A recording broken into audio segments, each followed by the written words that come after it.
There's a common perception that in death the body dies, and if you believe in a higher power, you believe that the soul rises up to become one with this higher power.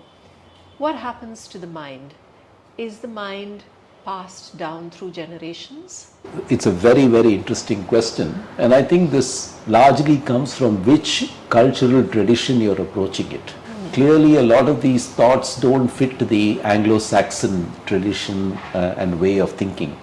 But when you come to the Eastern traditions, take for example Hinduism or Tibetan Buddhism, what happens is that we believe the soul is liberated from the body in death. Right? But we also believe that for the soul to be truly liberated, it has to escape from the cycle of birth and death and achieve a union with the Almighty.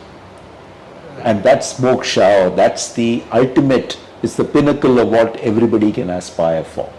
Right. That's one set of beliefs.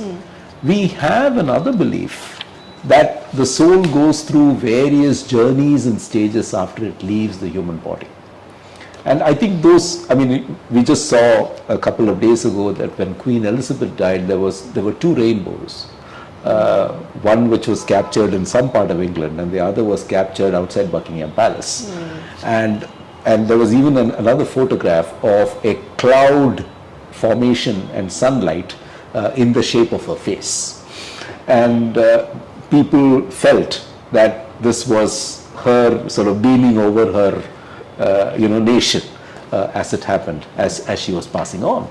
So these are cultural beliefs. But what happens to the mind? And if you look at Indian seers like Jiddu Krishnamurthy, what they have talked about is that the mind probably lapses into what we call the collective consciousness, which is what probably modulates our way of thinking, feeling, and behaving as a society. And one of the good examples I can think of this is, for example, Japanese culture, where extreme politeness and respect for personal space, even when you're pushed into the bullet train, is very, very strong. It's almost hardwired into that society to be respectful about these things. And you wonder, therefore, whether the mind actually, as our seers have talked, becomes part of a collective consciousness. We have no proof that it happens, but I don't think we have any proof that it doesn't happen.